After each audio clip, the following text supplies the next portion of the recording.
Okay, part 3. Oil pan is on. Engine mounts are on. They're both painted. You can see we had some issues. She had been sitting for a little while and she was not happy about it. I think some of the valves were not going up all the way and sealing. And yeah, so anyway, I did have it running. Sorry I didn't record it, but it wouldn't have been very good family appropriate content. Anyway, we'll grab this cord here and look at that!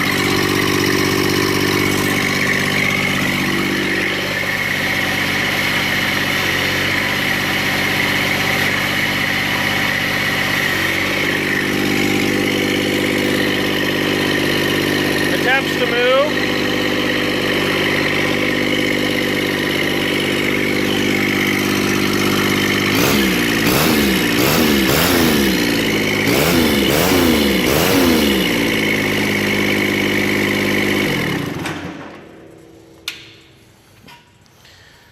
Well, awesome. So, yeah. I will continue this video another dirge. As you can see, it's quite late. It's Friday, the Friday before Christmas. It's 5:30 and I want to go the F home. So, yeah. Awesome. Okay, kids.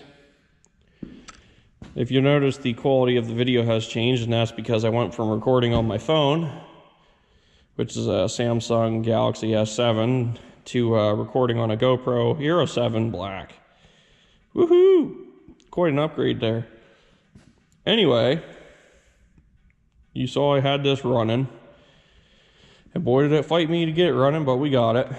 Unfortunately, now the rubber O-ring for the valve cover has expanded too much, and can't get it to fit back in right, so I'm gonna have to order a new one. I ordered a radiator like I have in the Simplicity, oh my goodness, the Cub Cadet 128D, the little wide frame diesel I built to put in. And I've been trying to figure stuff out on where everything's gonna go and make everything work. Normally on the diesel Cubs, the little garden tractor, lawn tractor battery would go here. Well, that's not gonna fit on mine because mine, I got the engine mounted a little bit differently.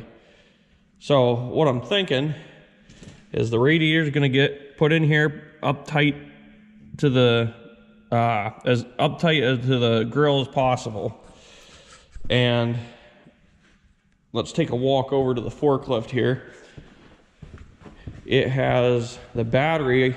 It has the style battery in it that I want to try and use, which is what I have in my Simplicity, and that is a Group 51 series.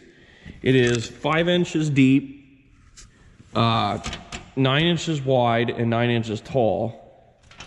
I did the measuring, and I won't know 110% till sure. I won't be 110% sure till the radiator shows up, and I can mock that up and see.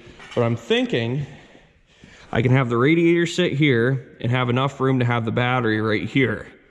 Now, a common problem with the diesels, when you put a little dinky battery in the factory spot where they go, it's not enough to crank these over in the winter. So I wanted a sufficient battery, and I think right there is going to be the only spot I could put it, because if you go back here, this has rear PTO and 3-point. So the 3-point linkage is probably about right here. So you can't go back much, and you can't go down any because I'm touching the drive shaft for the rear PTO. So I think what I might do is have somebody build me a fuel cell, or find a fuel cell that will fit in here. And what I might do is this piece on bolts from the fender pan and the frame. So I can take this out And actually, no, I'd still have to cut it. Shit. Or no, it's not attached. Oh, it is down there. But I'll ask the owner first. If it's all right, cut that, get rid of this. I mean, heck, you can always weld it back in. And it's not like he's ever going to plan on returning this to stock. And I'll build I'll take a piece of angle, run across here with 2 angle iron uprights, and then have it bolt down so this will be going straight down, and it should be out of the way of the rear 3-point linkage, and the rear 3-point, yeah, as opposed to the front. It should be out of the way, and then I'll have somebody build me a fuel cell to fit in here. Should be 2, maybe 2.5 gallons, maybe even 3, and it'll be like the diesels, or the factory diesels. The fuel tank will be under the seat. Well, and we should be able to fit that battery in here, because the battery should only come to about here, and then I should have plenty of room for the radiator, and we're just going to do an electric fan. So yeah, it's coming together little by little. Oh yes. So real quick here, we'll go over to my Cub Cadet because I want to show you guys a couple things. So here we are over at my diesel Cub, the 128D, with 2 flat brand new tires on the front, because awesome.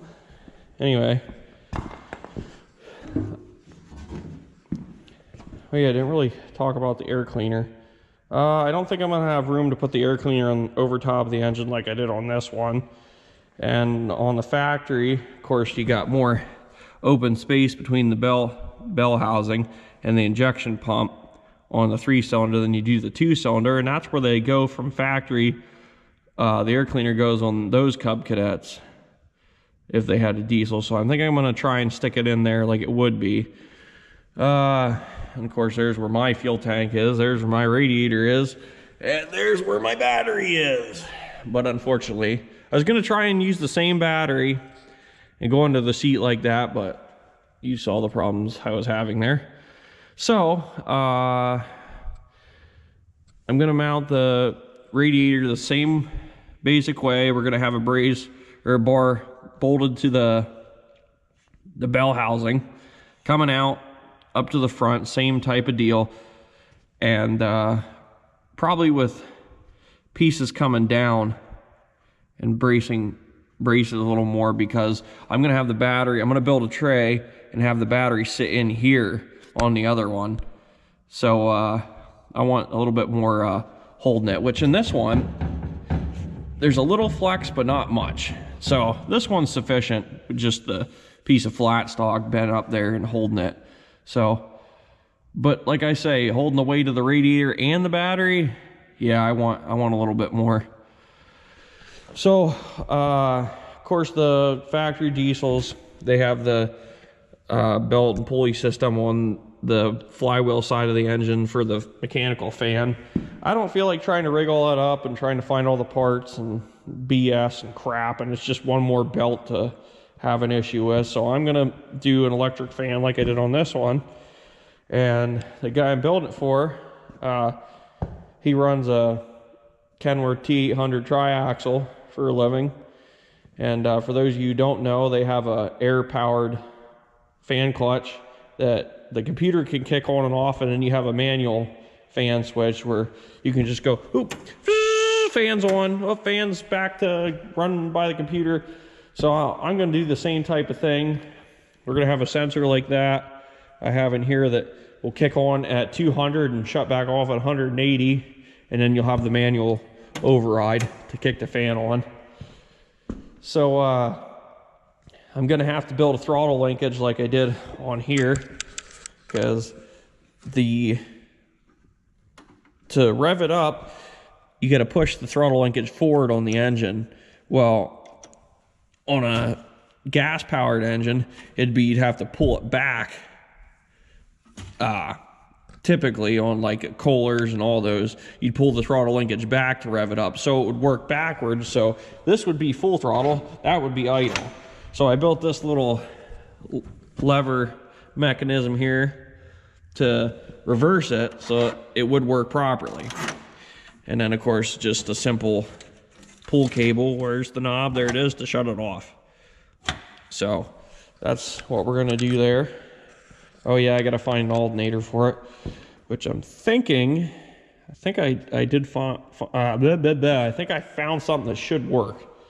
Because unfortunately I don't have any extra alternators laying around. But like I said, I think I found one that's gonna work. Anyway, I would have liked to have shown more progress in this video, but unfortunately there's not really much more I can do just yet till my radiator shows up.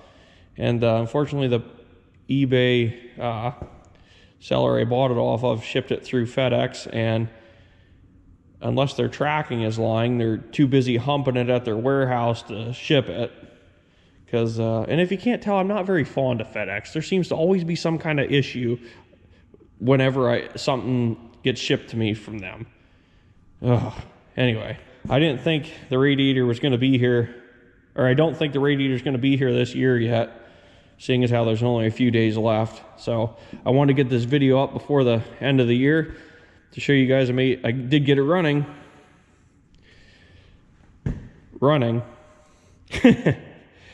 But anyway, I appreciate y'all watching, and I hope you're enjoying the series. And don't worry, in the next video, there will definitely be more to see. All right, guys, thanks so much.